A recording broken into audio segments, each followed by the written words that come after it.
Yes sir, I finally returned with the milk after almost 2 whole weeks. But hey, I had to make it up to you guys by covering the Star Saber fight between Optimus and Megatron from the season 2 finale. But this battle is top 3 in the entire series, no debate. But before we jump into the video, make sure to smash that subscribe button because there's over 80% of you guys that haven't subscribed. So make sure to change that if you all want to see more Transformers Prime. So the scene kicks off with Jak and Smokescreen thinking of a plan to steal the Star Saber from Megatron's possession, but they have one problem, which is that they were sent with no backup on this mission. But then Smokescreen channels his inner Thanos and is like, fine, I'll do it myself, and leaves Jak alone like a lost child inside of a grocery store. Bro does not want to be there. And all of a sudden, we see Smokescreen going on a rampage, taking out every Decepticon that he lays his hands on, and he even hits this Call of Duty slide cancel that had Megatron flabbergasted. But I can't lie, Smokescreen was moving a bit too clean for being a new recruit on the team, cause who taught him these moves, bro? I guess I wasn't familiar with his game. So Smokescreen runs over to the Star Saber that's stuck in the boulder and he tries grabbing it out using all of his force, but the reason he failed to get a hold of the sword was because only a Prime can extract the Star Saber, which we all know to be Optimus Prime.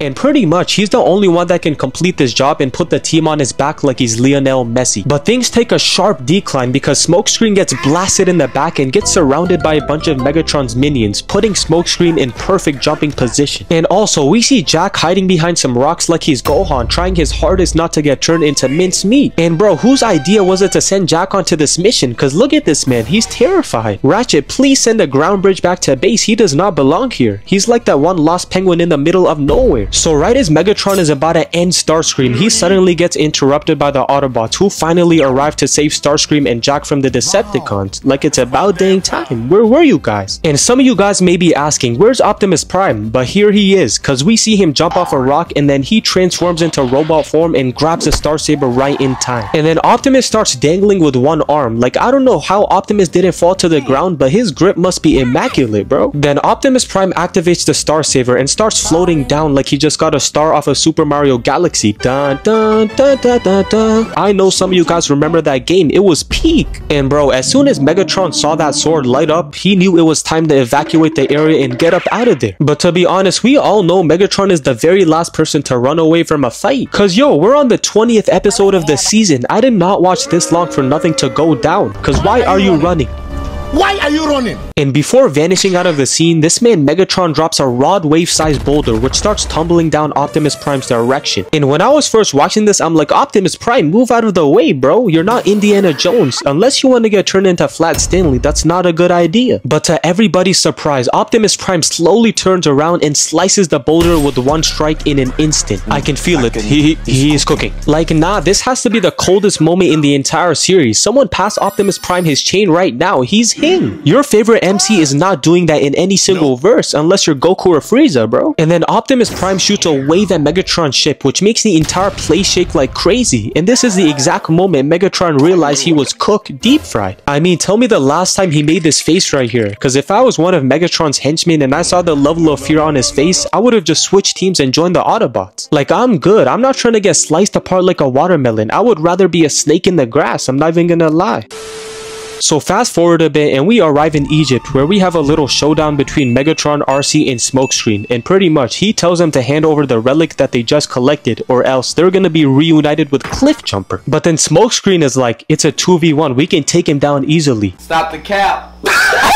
And in response, Megatron pulls out a Star Saber of his own and immediately puts everyone into panic mode. But hey, Smokescreen is much better than me. I would have just handed Megatron the relic and told Optimus it was RC's fault. It's better than me getting kicked off the team at least. But Megatron said enough playing around, cause he hits him with a Beyblade, let it rip, and absolutely destroys Starscream and RC, laying out both of them on the ground. Like, someone call 911 right now. Where's the Cybertronian police at? Cause there's no way the Autobots actually thought they could handle Megatron, a 7-foot giant who's wielding a Star Saber. That's like the equivalent of putting Kai Cenat and The Rock inside of a boxing ring. He stands no chance. Then Smokescreen gets back up and says never back down, never give up, because he starts shooting at Megatron with his left arm just for him to get swept away with a single wave from Megatron's Star Saber. Like, Smokescreen must have had Patrick Star take over his brain for a second, because he should have just played dead on the floor. I know for a fact that if RC wasn't watching right now, he wouldn't even have attacked Megatron in the first place. Starscream, she does not want you, bro. And then Megatron picks up the relic and surprisingly spares RC for some reason. Like, I did not know Megatron had some good in him. If you're an evil person, it's not too late to change. Tell Optimus Prime to meet me here and fight me like a real man. Winner takes the relic. Now get the hell out of my sight. And before we talk about the legendary duel you guys are all here for, make sure to hit that subscribe button if you haven't already. It costs 0 cents to subscribe. I'm just putting out a quick reminder. But let the games begin.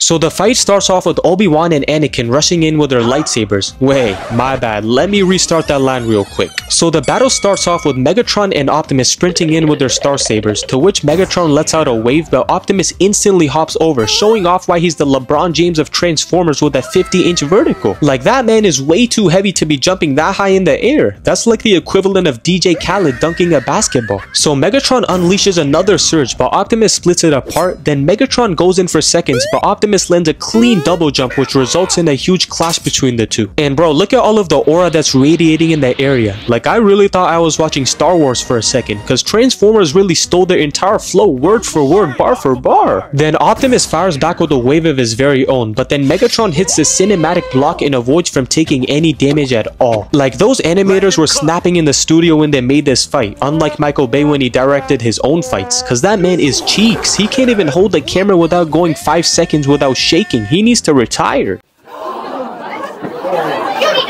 Optimus and Megatron swing not 1, not 2, not 3, but 4 times and end up doing a bit of yapping, talking about the power of the cosmos, like we do not care. But then Megatron violently slams Optimus against the pillar while gripping onto his neck. And bro, look at Optimus, he does not look thrilled at all. If there's one thing you don't want to do, it's to piss off Optimus Prime. So Megatron gets clocked right in the face, but he was not tolerating that type of disrespect, so he retaliates back by sending a huge wave at Optimus, but he luckily rolls away. And that blow was so devastating that it split the entire pyramid in half. Like, Optimus Prime knew he had to end this fight right here or else the entire Earth would be doomed. Like, this man Megatron is a crash out. He almost just sent Optimus to oblivion over an Omega key. It ain't that deep. Stop it. Get some help. Then Megatron and Optimus rush in for round number 2, but both of them successfully block each other 3 times until Megatron finally cuts Optimus in the shoulder. And oh nah, look at how badly Megatron just scratched him. If I was Optimus Prime, I'm not letting that slide. As soon as you ruin my paint job, it becomes personal with me. Then Megatron continues with his corny villain speech, and then they clash once again, but Megatron hits a vicious backhand, sending Optimus to get a taste of that nasty sand. But ladies and gentlemen, here's where things get real serious in the span of 5 seconds, because they both swing at each other just for Optimus Prime's blade to shatter like a bunch of Lego pieces. Like, nah, there's something Optimus is not telling us right now, cause how is it possible for your blade to break even though Megatron was the one that made a bootleg Star Saber? Like, my guy Optimus must have caught this sword straight off of Temu for $5. Like, I know Alpha Trion was looking down mad disappointed, cause it got so bad that Optimus got on his knees and accepted his fate. He knew his career was over. But somehow, someway, this man Smokescreen appears with a relic right in his hand, which buys Optimus time to get back on his feet, and then he grabs Megatron's hand and then smacks him in the face. And Smokescreen, being a real one, you can always count on him, comes in to help Optimus Prime, but we all know how that ended last time. Like, stay on the ground, you don't deserve to get back up. Sit your down.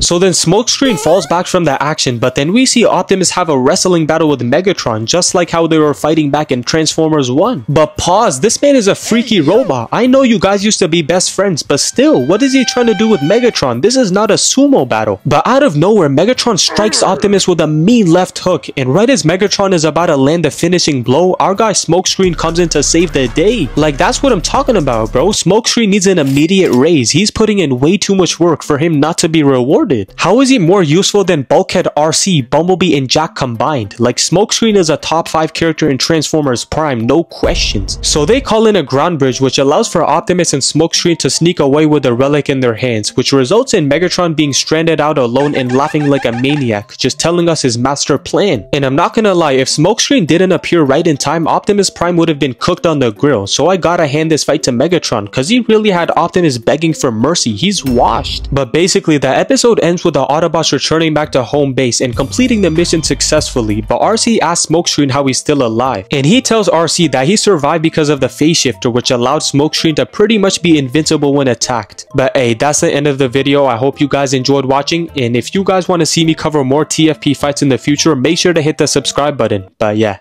I'm out. Peace.